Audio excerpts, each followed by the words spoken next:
of international law in 2028. This will become an important step in strengthening the international legal foundations of peace and cooperation. Ladies and gentlemen, this session holds special significance for Turkmenistan. 30 years ago, within these very walls, the United Nations General Assembly unanimously adopted the resolution on the permanent neutrality of Turkmenistan. For our country, this was a momentous, historic event. In essence, it determined the entire subsequent course of Turkmenistan's foreign and international policy. International recognition of our neutrality also contributed to boosting the country's domestic development by providing favourable external conditions for this. I would like to take this opportunity on behalf of the people of Turkmenistan to express my gratitude to the United Nations member states and the entire international community for the decision adopted in December 1995 to recognise the permanent neutrality of Turkmenistan, a decision reaffirmed by two subsequent UN General Assembly resolutions. Turkmenistan will always remember the trust placed in it and will steadfastly and unswervingly uphold its international commitments. Once again, I would like to congratulate all delegations on the opening of the 80th anniversary session of the United Nations General Assembly and wish you every success in strengthening our cooperation and mutual understanding. Thank you very much indeed.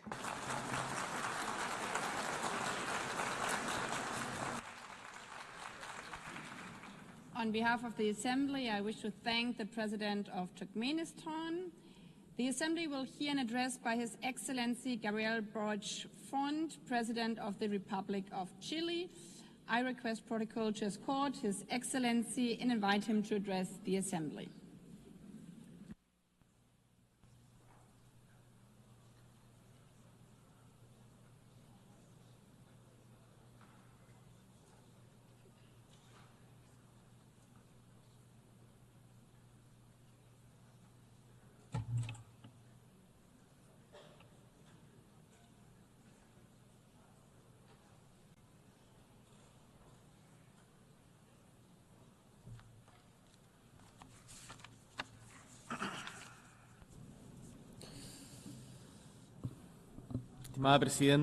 Distinguished President, members of the United Nations General Assembly, guests, peoples of the world, residents of New York, 80 years have elapsed since the creation of the United Nations. 80 years have also elapsed since Gabriela Mistral, a Chilean woman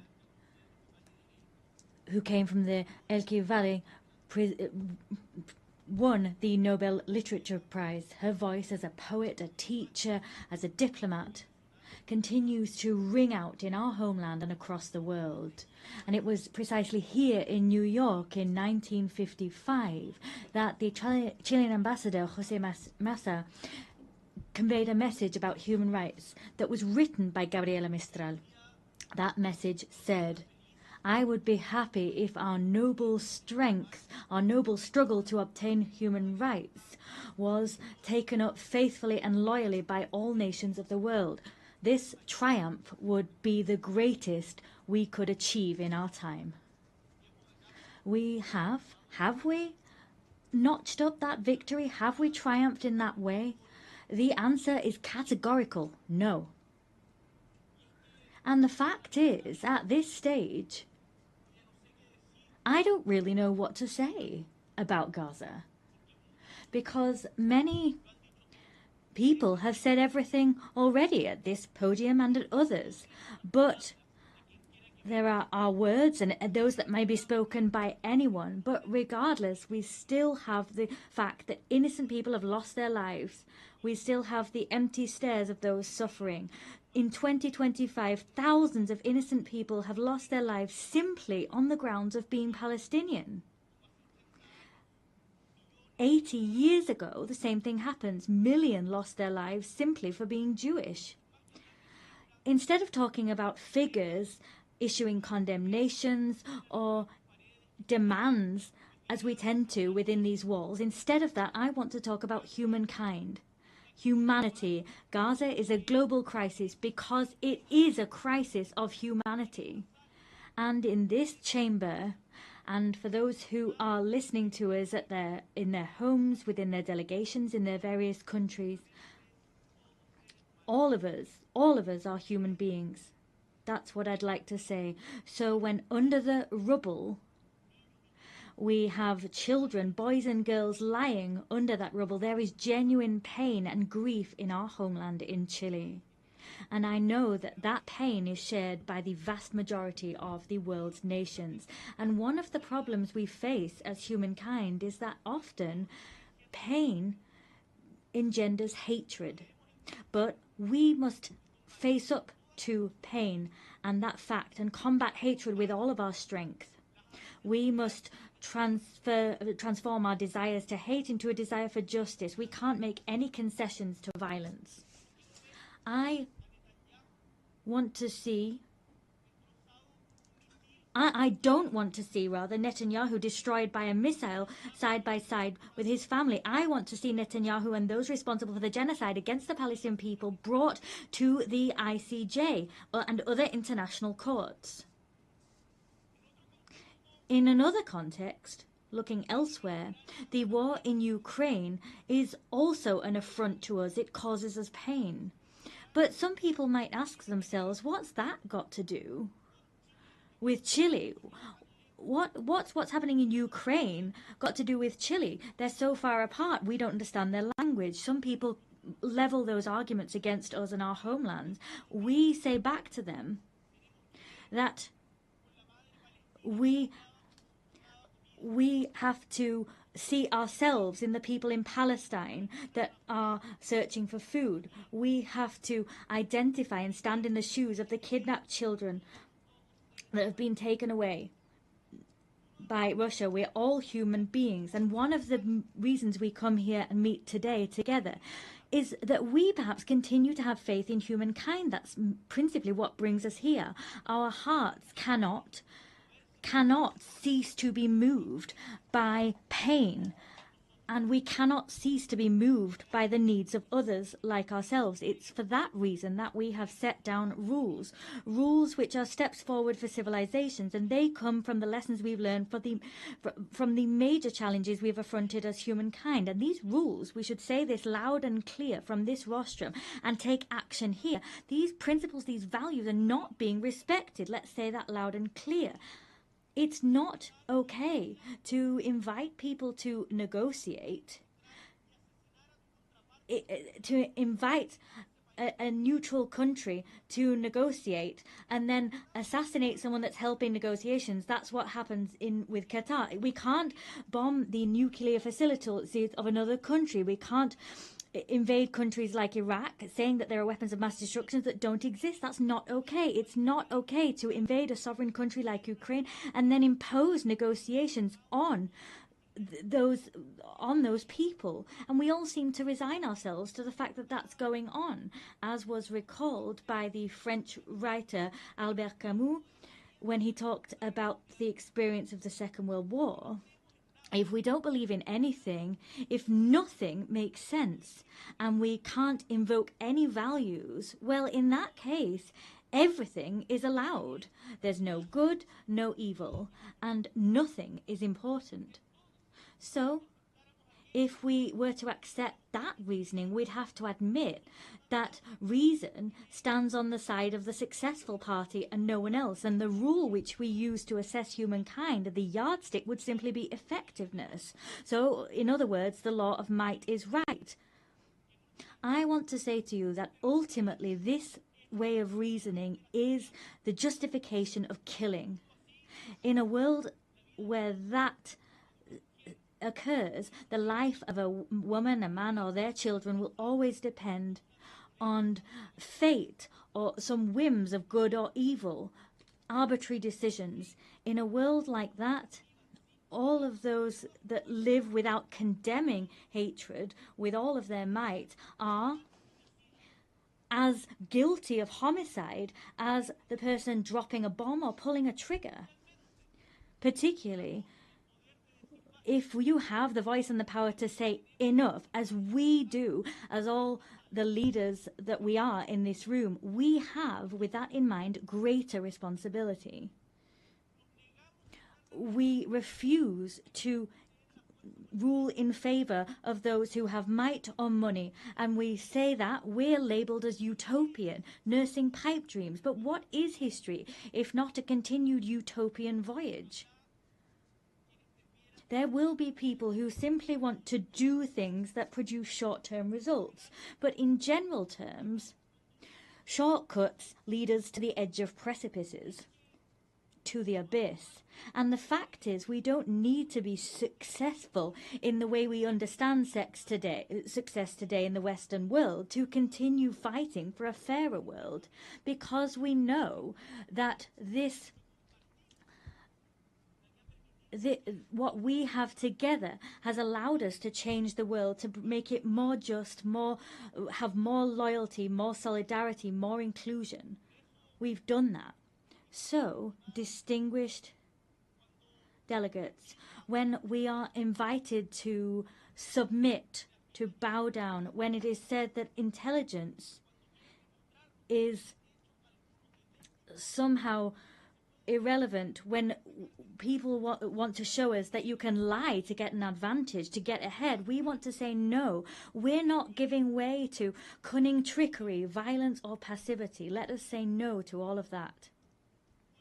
I can and I must respect the person who likes blue more than red, someone who is of a faith that's not my own, the person who thinks it's better to increase or reduce taxes according to the circumstances. Ultimately, I can and I must respect diversity of opinion. But at the same time as I respect different opinions, the opinions of those who think different to me, I face the outrage, the fact that people lie. And what's all the more outrageous is that they're aware that they're lying. Perhaps, for example, it's been said at this very rostrum today that there's no such thing as global warming. This is not an opinion. It's a lie. And lies must be fought against. Of course, we can discuss the best way of tackling global warming, or we can talk about who are more responsible than others, but we can't deny global warming. We can argue, we can discuss how the Nazis managed to govern such vast swathes of Europe, but we can't deny the Holocaust. We can study the secondary effects of a vaccine, but we cannot state with no evidence whatsoever that vaccines cause autism. The world needs a true, genuine dialogue between those of us who think differently, between people who have different visions of the world. It's for that reason that we created the United Nations, for that precise reason, to have dialogue and to decide that brutality is not acceptable, to decide that human rights must be protected regardless of ideologies or who's the victim or who's the torturer. That international law is the guarantee that reason will prevail over might always. Opposed against this dialogue, the other direction is lies and silence, and both will bring us to the edge of an abyss, into deepest suffering. So what is the task before us today? We have to chart the course that we want as humankind and work with the United Nations, who are paving this path. Chile is rallying behind this shared vision, this shared respect for democracy, human rights, social justice, equity, unfettered respect for the freedom of expression, climate action, all of these things that stand as pillars of hope and action to address the difficult changes and weather these current storms. Today we need to say loud and clear that we defend a commitment to democracy always, in an nuanced fashion, with no excuses whatsoever. For that reason, this week, together with Brazil, Spain and Uruguay and Colombia, we convened the second meeting for the defence of democracy. That was a collected effort that began here in the United Nations a year ago. We want to build bridges so that we can identify the shortcomings of democracy. We want to look at ways of remedying these shortcomings and of improving the quality of life of our peoples. We will not settle with simply pointing out what we don't like about the world. We will not settle for saying that doesn't represent us. We want to propose ideas that we want to see and champion them. With all of that in mind, I'd like to briefly dwell on one particular issue. I come from Chile, that is a tricontinental country. Tricontinental. It has inextricable ties to the ocean. We have more than 6,700 kilometers of coastline. We are a country that looks at the ocean, and as such we are proud of having been the first country in America and the second in the world to have ratified the BBNJ agreement to extend governed ocean area beyond areas of national jurisdiction. In recent weeks, we saw the 60th ratification necessary for it to enter into force. As such, the first COP of that agreement will be held next year. We do hope it will be held early next year. Here, I wish to reiterate the fact that we are ready and willing to have its secretariat established in our Pearl of the Pacific in the city of Valparaiso, because we believe that this agreement is an opportunity to make ocean governance closer to the global south. Chile is always also a country that looks towards and has an Antarctic vocation. Our leadership in scientific research is clear. We provide logistical support for research, and we have campaigns for the protection of this area. When you've gone to Antarctic, you will have done so through Chile. In 2 weeks, we'll have another meeting of the Commission for the Preservation of Marine Antarctic Resources. So I call upon states parties to approve the proposal of the Marine Protected Area for Dominion 1. That was the proposal established by Chile and Argentina. We cannot simply exploit resources if we don't adopt appropriate preservation measures, because ultimately we'll see the destruction of marine life, which we also depend on. Let us not forget that we are part of one single ecosystem.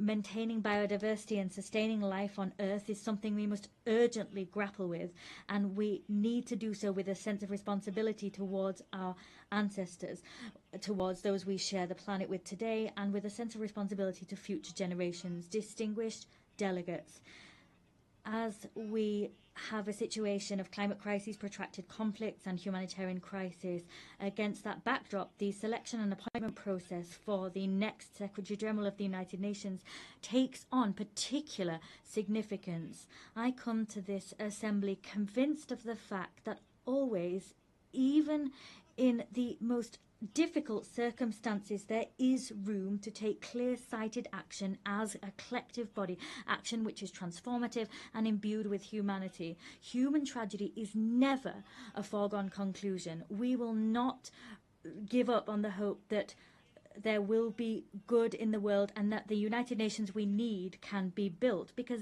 that conclusion depends on what we do. I want to say to you that regional balance must be respected in the Secretary General appointment process. It's time for Latin America and the Caribbean to have their moment. We are a war-free region with a rich diplomatic tradition. We forge consensus. We are unwaveringly committed to the UN Charter and have been since its very inception.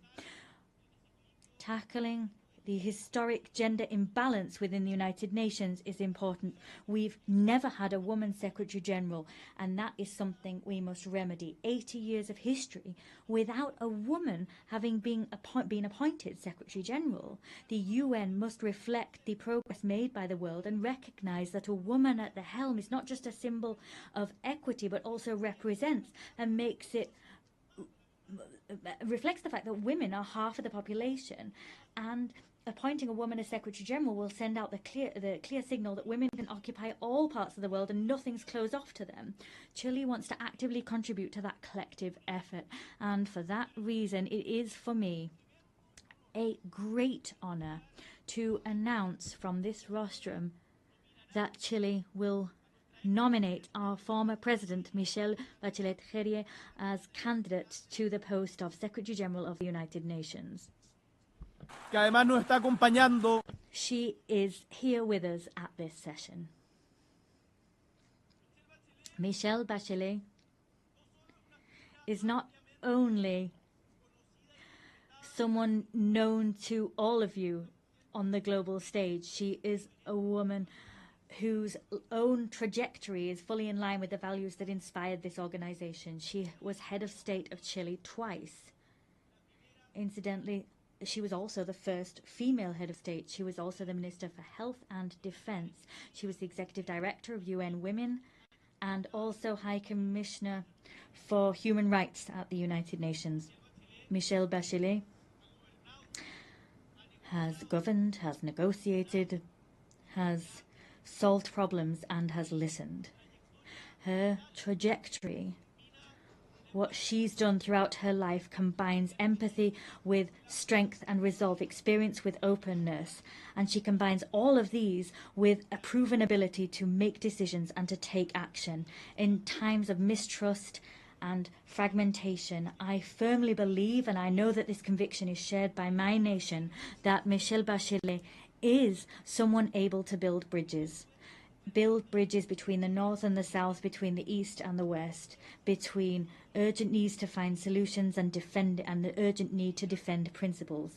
With her leadership, the United Nations will be able to restore credibility, effectiveness and a sense of purpose in the face of current challenges. She will build on the legacy of Antonio Guterres that I can say has given the best of himself from the good of humankind within this institution. With humility and a sense of conviction, Chile presents this candidacy with the conviction, the certainty that Michelle Bachelet will be able to make a decisive contribution to making the United Nations once more a place for meetings, place for solutions and active hope for the world as a whole. Distinguished delegates, 80 years. Let us look back at those decades and let us take stock of these strides forward seen in international governance. In spite of the challenges we're facing, we can also say that we have made progress. But we are eaten away at by the feeling that that progress is under threat. Who will draw the maps of the future? We want to believe that those cartographers will not be those waging assaults on multilateral institutions and eroding their credibility. We don't want them to be those who humiliate the weak. We want all peoples together to draw the maps of the future. Together we represent all of those people, and together we will trace out clear maps so that we have not only a possible and viable future, but one that is full of dignity for everyone and respects them. And to achieve that goal, this organization, let us remember the organization that was built on the ashes of the Second World War after the failure of the League of Nations, this organization is crucial. And renewing it, changing it, reforming it is an urgent need. So, as a renewed organization, but one with the same purpose,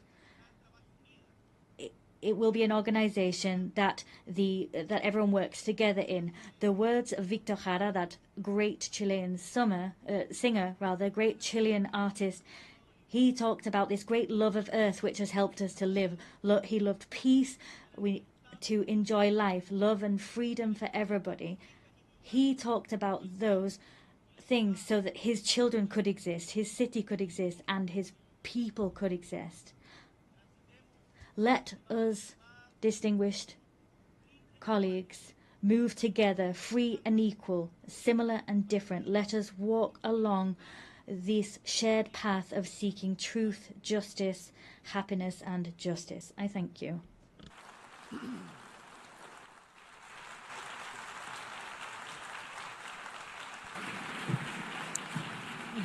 Muchas gracias. On behalf of the Assembly, I wish to thank the President of the Republic of Chile. The Assembly will hear an address by His Excellency Emomali Rahmon, President of the Republic of Tajikistan. I request the protocol to escort His Excellency and invite him to address the Assembly.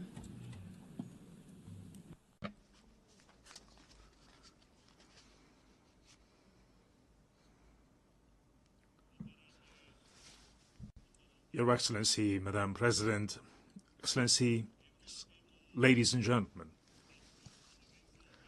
Today, as we commemorate the 80th anniversary of the adoption of the United Nations Charter, I extend to all member states my heartfelt congratulations and best wishes on this occasion.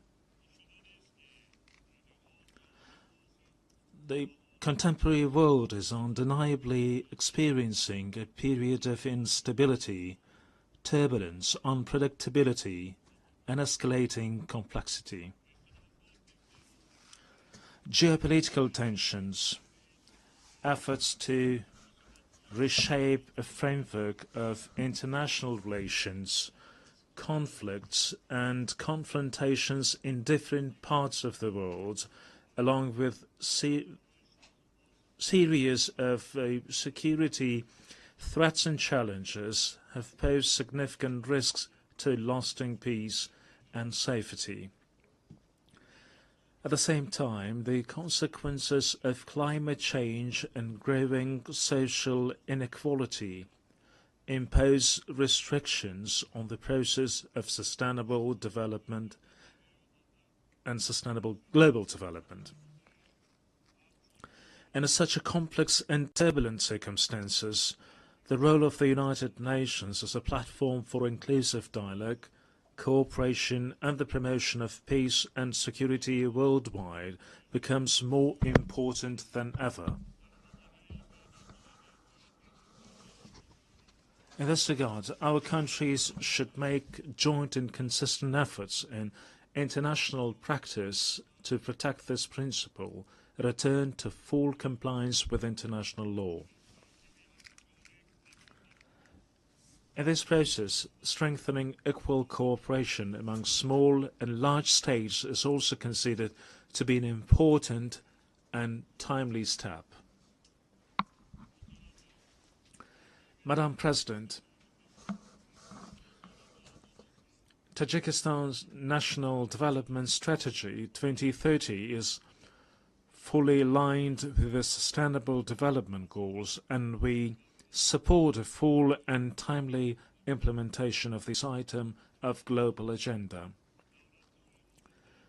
Unfortunately, developing countries, particularly those mountainous and landlocked, face multiple challenges and difficulties in achieving these goals. Particularly vulnerable countries feel the need to take serious measures to ensure sustainable development, financing, and improve access to financial resources. Despite significant attempts in this field, the amount of funding for sustainable development offered by the international community continues to be insufficient to address their current need. This situation necessitates timely response, the allocation of additional funds, and a review of approach to the international financial architecture and system. Tajikistan advocates for effective and fair reforms of international financial instruments. At present, we are observing varying degrees of economic progress among nations, and the influence of developed nations and international financial organizations could play a significant role in tackling this issue. Many developing and less developed countries remain vulnerable to the impacts of economic and financial crisis, poverty, infectious diseases, including COVID, natural disasters, and food insecurity. They need to implement effective financial support measures, including debt relief. In our view, now is the high time to seriously consider this important item. Ladies and gentlemen, today climate change-related issues in various countries around the world, including Tajikistan, pose serious obstacles towards achieving the Sustainable Development Goals. Our country, with 93% of its land covered by mountains, is deeply concerned of an adverse effect of this situation. Changes in the hydrological cycle, a series of floods and droughts, and severe dust storms over the past decades have had a direct impact on Tajikistan's water and energy resources and food security.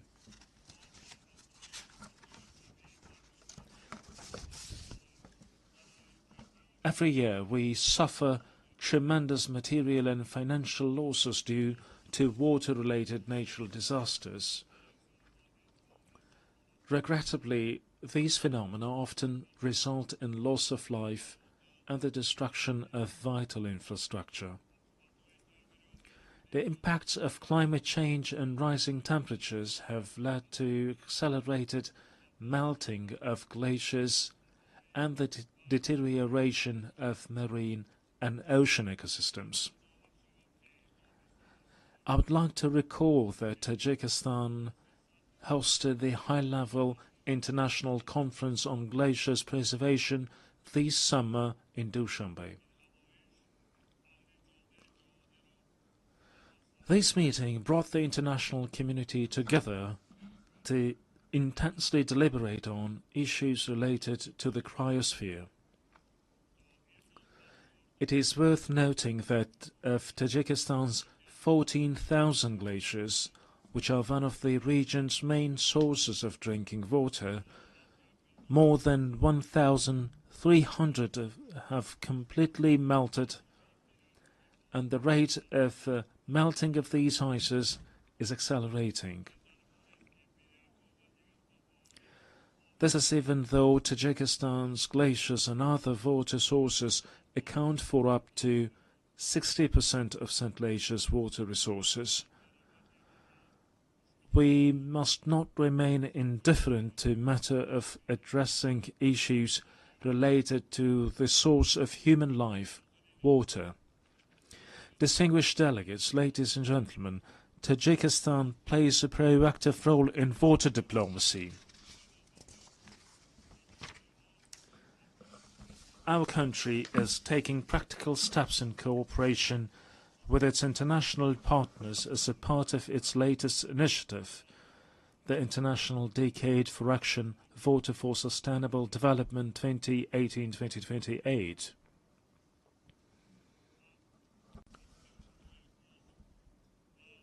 I call on member states and stakeholders to actively participate in the next event within the Dushanbe water process, the high-level international conference which will be held in Tajikistan next year.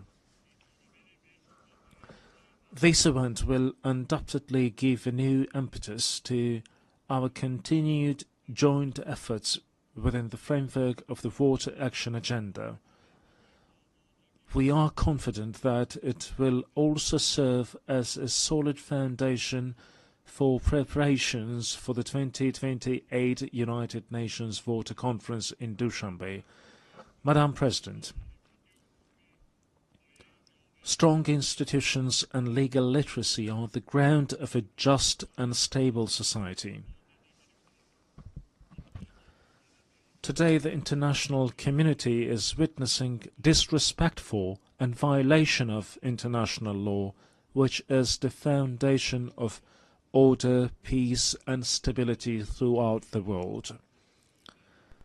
We emphasize the need for strict adherence to international law and the resolution of all disputes and disagreements within the framework of the law. Being deeply aware of this reality, Tajikistan proposes that the United Nations General Assembly considers proclaiming an International Year of Legal Literacy. We call on all member states to join this initiative and strengthen the global culture of transparency and justice. Ladies and gentlemen, the rapid adoption of digital technologies and the effective use of artificial intelligence can noticeably contribute to the achievement of the Sustainable Development Goals.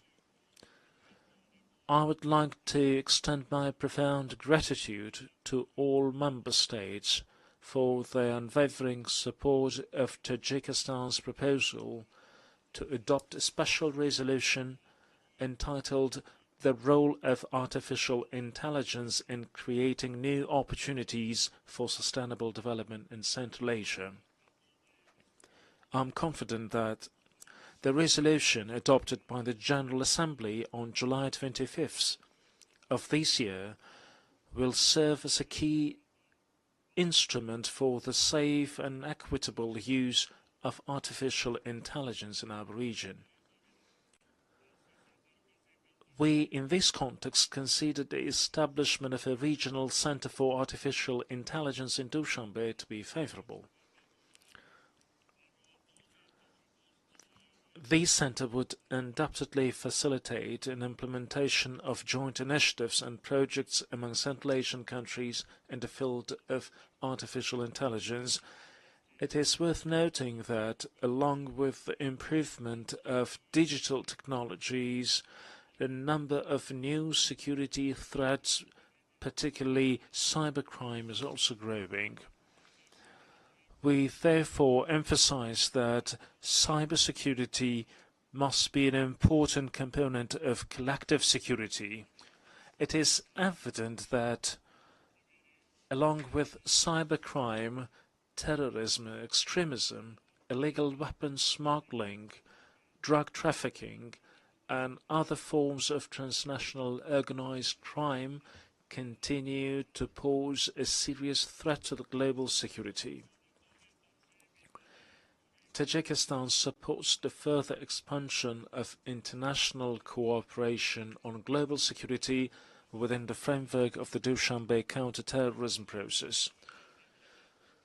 We are determined and willing to establish constructive interaction within this process with international organizations and the UN member states to even more enhance efforts to counter the aforementioned threats and security risks. We believe that relevant UN agencies, in particular the Office of Counterterrorism, can make an effective contribution to the comprehensive implementation of global counterterrorism strategies and programs and strengthen their support to all member states in this area. Distinguished participants, Tajikistan gives full support of the resolution of all disputes and conflicts through political and diplomatic means. We must redouble our efforts to enduring, lasting and comprehensive peace based on international law. A year ago, from this podium, I proposed considering a special United Nations resolution proclaiming a decade of promotion of peace for future generations. A year later, the adoption of such a resolution has become even more pressing. In today's complex and volatile world, this initiative will create conditions for international cooperation to achieve lasting peace. I call on all UN member states to support this proposal for the sake of our current stability and a better and prosperous life for the generations to come. Ladies and gentlemen, we emphasize our principled, invariable position on the Palestinian issue. We believe that lasting peace in the Middle East is possible only through the implementation of the United Nations resolutions and the principle of the two-state solution. In this regard, we recall the need to resolve this issue exclusively through negotiations and diplomatic means in accordance with the international law, particularly the Charter of the United Nations. We call for a lasting ceasefire in Gaza and access to humanitarian aid. Tajikistan also supports peace and stability, overall security and socio-economic development in neighboring Afghanistan. We are ready to render our full assistance in these processes and in this regard call on the international community to provide humanitarian assistance, especially to regions affected by drought and recent severe earthquakes. Distinguished participants, Tajikistan supports the comprehensive reform of the United Nations system within the framework of the UN80 initiative, UN 2.0, and the UN Secretary General's vision for a modernized United Nations. At the same time, we welcome the Pact for the Future as an important collective initiative to promote peace and sustainable development. These initiatives embody the shared aspirations and will of the international community to respond to modern threats and challenges and build a solid foundation for future generations. We reiterate the need to strengthen the key and coordinating role of the United Nations in ensuring inclusive peace and security. Only with trust, cooperation and unwavering determination we can build a just, peaceful and sustainable future for all humanity. Tajikistan stands ready to cooperate with partner countries and all United Nations member states in achieving these noble goals and addressing other pressing issues on the global agenda. I thank you for your attention.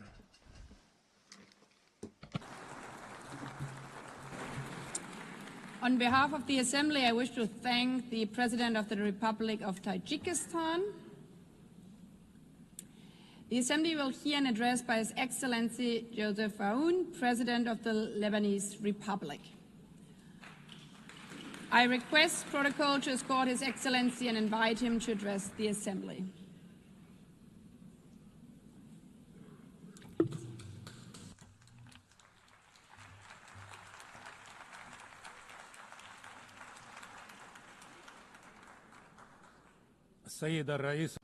Madam President, Mr. Secretary General, fellow colleagues, heads of state and delegation, I stand before you today to talk about peace, development, and human rights. At a time when some of my fellow citizens are facing death, parts of my country are under occupation, and while my homeland and my people live in uncertainty.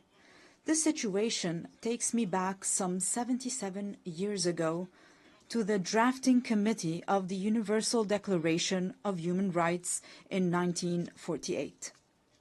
During one of the debates, the late, great Eleanor Roosevelt stepped in to support one member's opinion so that he is not left alone, as she said to those in attendance. The dissenting member respectfully responded, "Honorable lady, my concern is not to side with the majority or the minority, but to align with the truth." The author of these words was no other than Charles Malik, the Lebanese philosopher who worked alongside other great minds of the time to give humanity this eternal declaration. He was also granted the honor of presiding over this august assembly from 1958 to 1959 to represent my country, Lebanon.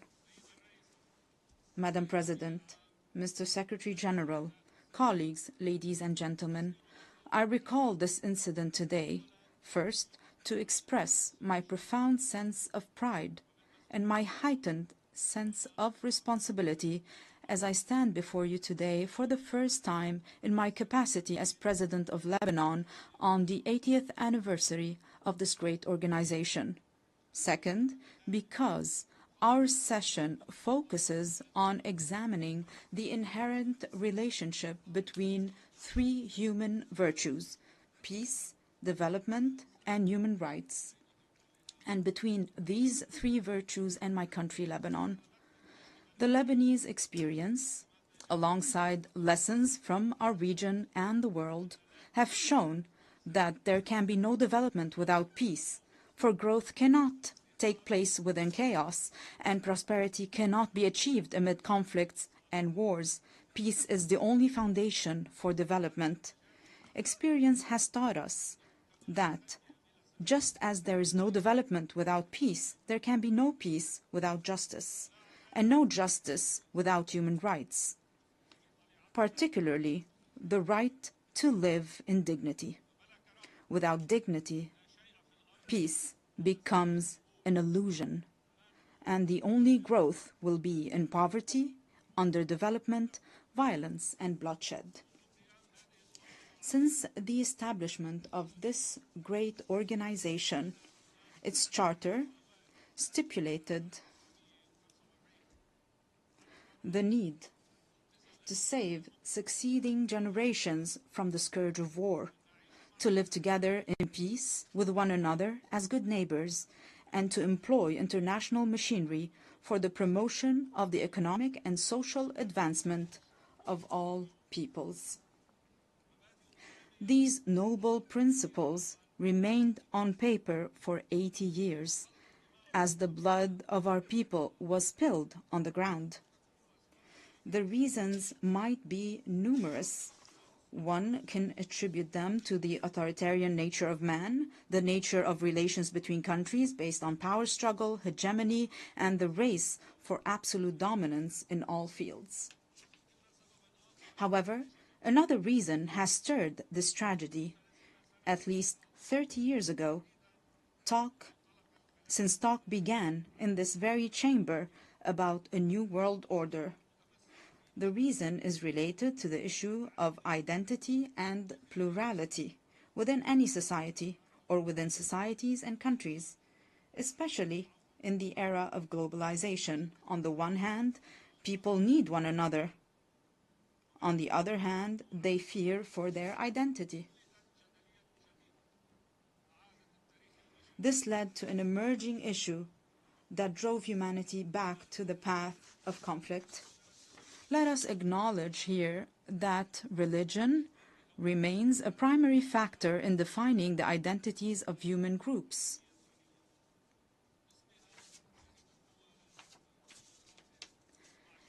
In the name of religion, countries are at war with one another. In the name of religion, many countries have imploded from within. Furthermore, religion continues to shape the world in profound ways. While Islamophobia and xenophobia grow in the West, the East is still haunted by the memory of colonialism and the remnants of old religious wars. Despite remarkable scientific progress, the world finds itself trapped in a bygone era. Madam President, Mr. Secretary General, colleagues, at the heart of this dilemma, Lebanon plays a unique role. This is its raison d'etre. This is the significance of Lebanon and its message to the world. Amid the global clash over religious identities, Lebanon stands out as a nation where Christians and Muslims coexist as equals under a constitution that guarantees equitable representation to both communities in the Parliament and the Council of Ministers, with full citizenship for all individuals. This model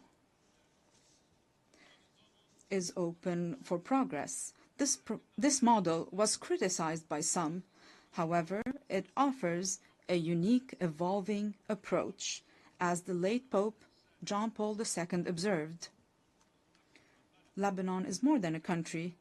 It is a message of freedom and plurality for the East and the West. End of the quote. I reiterate and emphasize a message of freedom and plurality. In a region where people are killed or kill over their religious belief, or even for displaying a symbol of faith, in a weary world torn between those who want to impose religious attire and others intent on banning it, Lebanon offers a unique, unmatched, and irreplaceable model. A model that deserves to live, that must exist for the region and for the world. A model that allowed me, as an Arab Lebanese, to serve as the only Christian head of state from East Asia to the coast of Europe. My country, Lebanon, the land of human secularism with profound faith, without any imposition or prohibition of any kind. A model that requires all those who are committed to a better future for humanity to ask the following two questions. First, why would there be an international and UN obligation to preserve Lebanon? And second, how can we achieve this goal? First, indeed, there is a human obligation to preserve Lebanon. If this model falls, this model of coexistence between two different religious communities that are completely equal, where else around the world can we replicate this experience? If Christians were to disappear from Lebanon, this equation, this delicate balance will fall, and with it, justice. If the Muslim community in Lebanon no longer exists, this balance will also fall. And this will also undermine justice. The fall of Lebanon, precipitated by the loss of any of its integral components, would foster the rise of extremism, violence, and bloodshed, both in our region and in the world. It is clear to me today that many of the underlying causes of the war on Lebanon, as well as the deeper, more insidious motivations behind it, have been aimed at dismantling Lebanon's unique model. These actions serve to justify an Orient fractured by conflicting identities and perpetual ethnic rivalries, destined to remain in a state of ongoing conflict.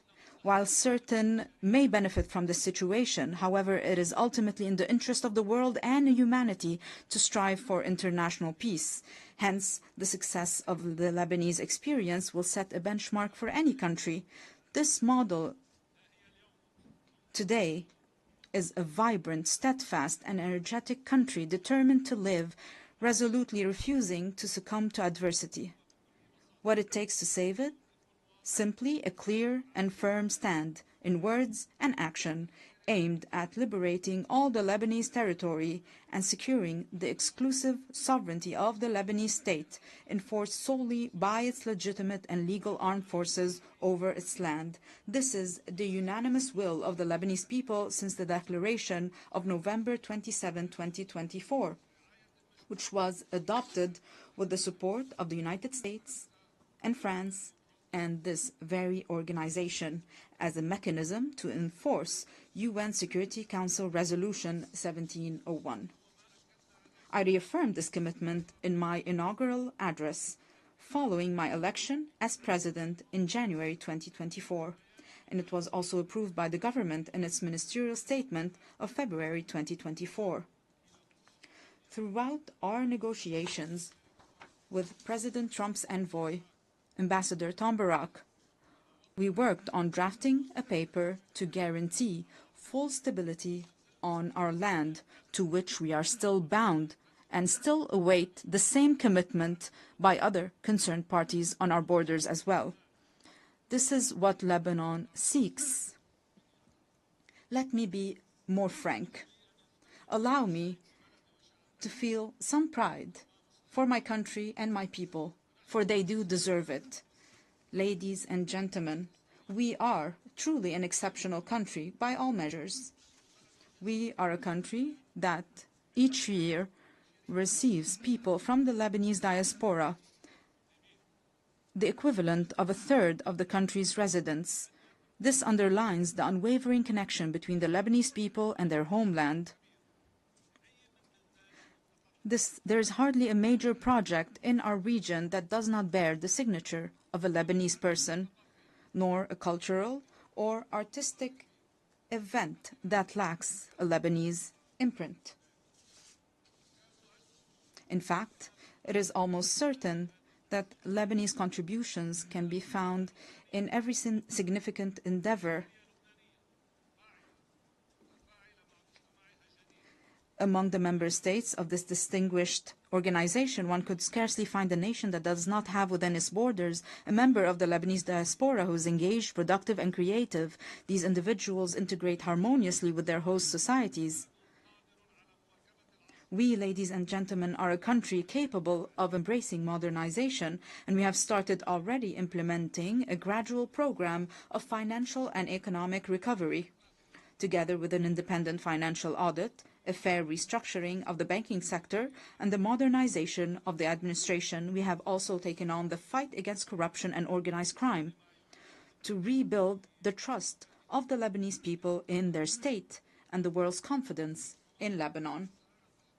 Simultaneously, we have launched legislative and institutional reforms consecrating the independence of the regulatory bodies of the state's productive sectors and enhanced the independence of the judiciary, aligned with international standards in the fight against money laundering and the financing of terrorism. Our government has also recently joined the United Nations Convention on Biological Diversity, in line with our history of commitment to the principles of international legitimacy. We are also set on advancing public freedom, combating hate speech, and empowering young men and women in the decision-making process. We can only be prosperous if our citizens, all our citizens, live in dignity. Ladies and gentlemen, our country is dedicated to investing in quality education, and we are expanding today this investment to encompass a knowledge economy. Lebanon is also an essential crossroad for global trade corridors.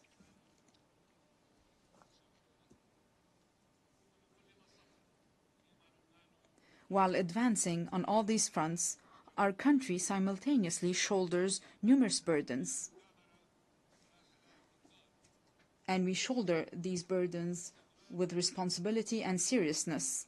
Most pressing among them are the persistent instabilities along our southern border. We call for the immediate cessation of Israeli aggression, the full withdrawal of its occupying forces from all Lebanese territory, and the release of our hostages that we shall not forget nor leave behind. And we insist on the complete implementation of UN Security Council Resolution 1701.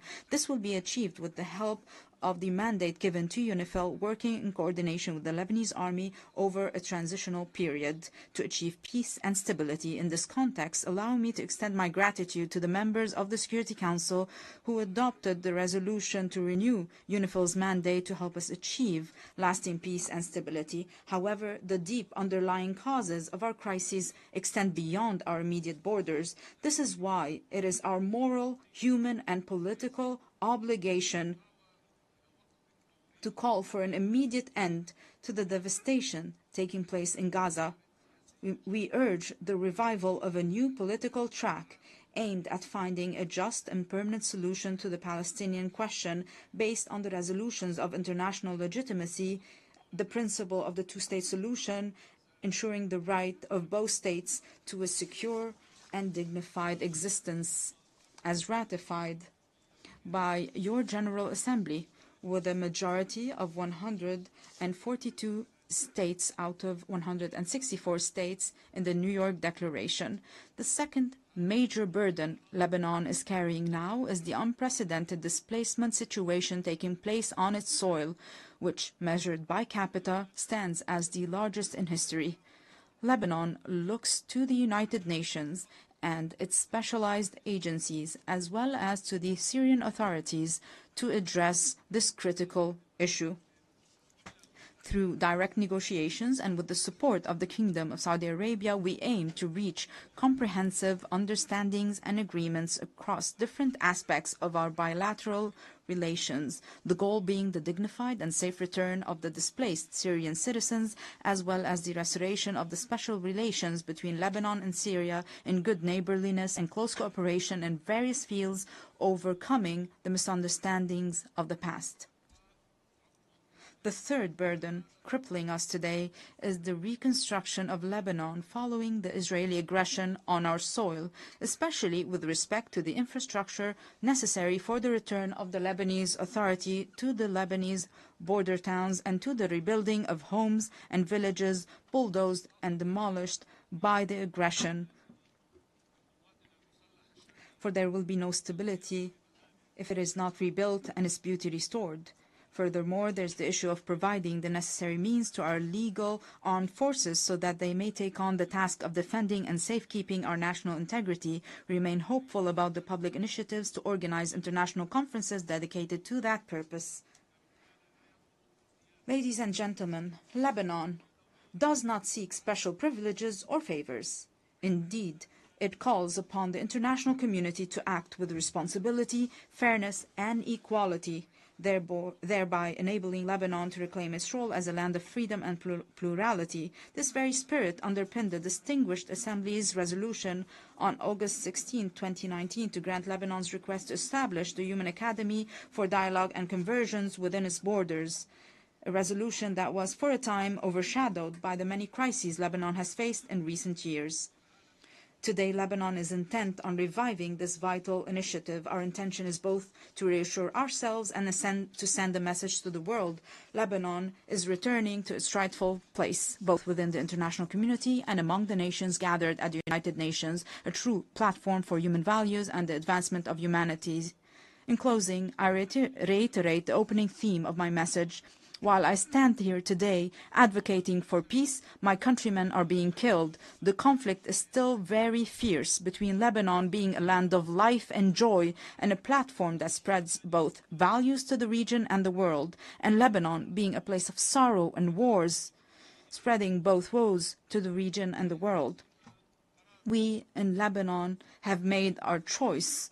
We choose to be a land of life and joy, and we shall abide by it. I call upon you all, for the sake of peace in our region, for the good of humanity, stand with us. Do not abandon Lebanon. I thank you.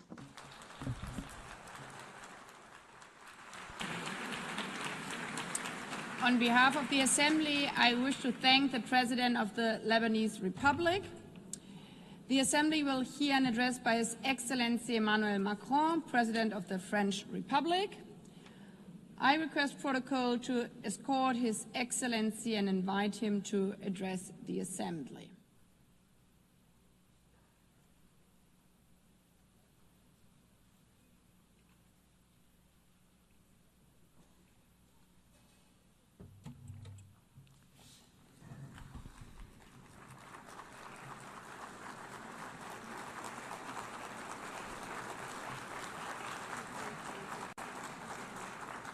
Madame la Présidente de l'Assemblée Générale, President of Monsieur le the Secrétaire General Général, Assembly, Secretary Madame la General, Secrétaire Générale adjointe, Monsieur le Deputy Secrétaire Général Secretary adjoint, General, Mesdames et Messieurs les chefs d'État et Ladies de and gouvernement, gentlemen, heads of Mesdames, state Messieurs and les government, ministres, ministers, Mesdames, Messieurs les ambassadrices, ambassadeurs et ambassadors délégués, and delegates. je suis heureux de I m'exprimer am une nouvelle fois delighted devant to vous once again lors stand de before cette you to 80e issue an session de address at the l'Assemblée Générale 80th des Nations session of the Unies. United Nations 8 General décennies Assembly. 8 decades que nous avons voulu consacrer au service ago, we de wanted la paix, to du serve développement, peace, des droits humains. development, human rights. 80 ans qui nous obligent à And we've mesurer been le doing chemin that for 80 parcouru years. After that et 80 à years, we adapter now have notre to pas take à la stock marche du of our monde. progress and Le ensure 26 that juin we keep pace with 1945, today's nous adoptions world. la Charte des Nations In Unies après 2 guerres 1945 mondiales, March, we adopted the Charter of the United alors Nations que les following 2 combats world faisaient wars. encore rage en At that Asie, time, war was still que la raging in décolonisation Asia, était à peine entamée, decolonization had que scarcely l'Union begun, soviétique the étendait son Soviet empire Union was et que nous extending its comptions les morts empire, par and we millions et counted découvrions deaths in l'horreur the de la millions, Shoah. and we unveiled Oui, the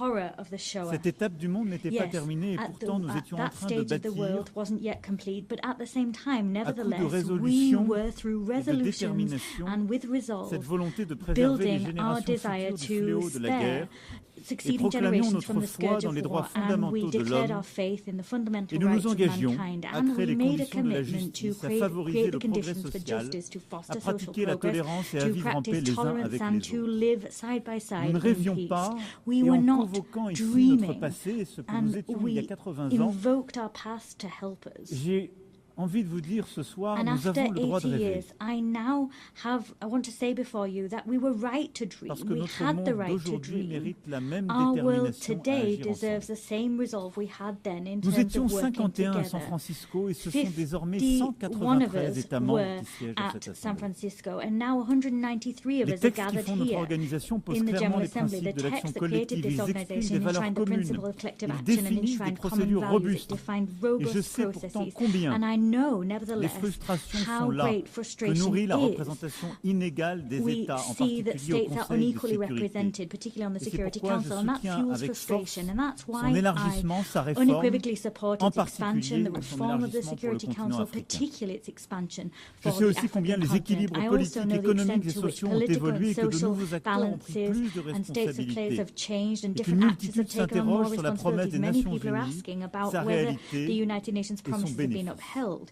whether it's in sync with reality Alors ne and nous whether mentons it pas, brings with it ce any 80e benefits. anniversaire n'est Let pas us une not fête. kid ourselves. Les conflits This armés se 80th anniversary multiplient, is not internes ou a internationaux, fact that we can just étatiques ou accept. provoqués par Conflicts, l'action international, criminelle national, state et conflicts terroriste. are proliferating. Et les belligérants Criminal and bafouent terrorist activity délibérément is les conventions de proliferating, Genève, and people are comme si deliberately l'horreur trampling servait la on vengeance the sous la Geneva terreur la victoire. Conventions, as if war was just Gaza, about terror, revenge and Soudan, victory. Haïti, la Birmanie, Haiti, la Burma, République démocratique Ukraine, du the Democratic Congo. Republic of the Congo. La liste est The aussi longue list is as qu'insoutenable long des as it violences is que subissent les unconscionable. populations dans ces There territoires de are guerre. more and more cases of violence being weathered by De grandes people whose transformations nations sont are at aussi war. en Major cours transformation is pour nous also tous sur cette underway planète. for us all across the Le globe. changement climatique n'est pas Climate change maîtrisé, is not l'effondrement under de la control. biodiversité se Biodiversity is poursuit. collapsing. Les efforts que la plupart Efforts d'entre that the nous sont majority prêts of us à are faire ready se to heurtent make au are coming cynisme up de against the quelques-uns obstacles of qui the peuvent faire la cynicism of a différence mais few qui that refusent can make a encore. difference but refuse Et to nous do voyons just that still. l'accélération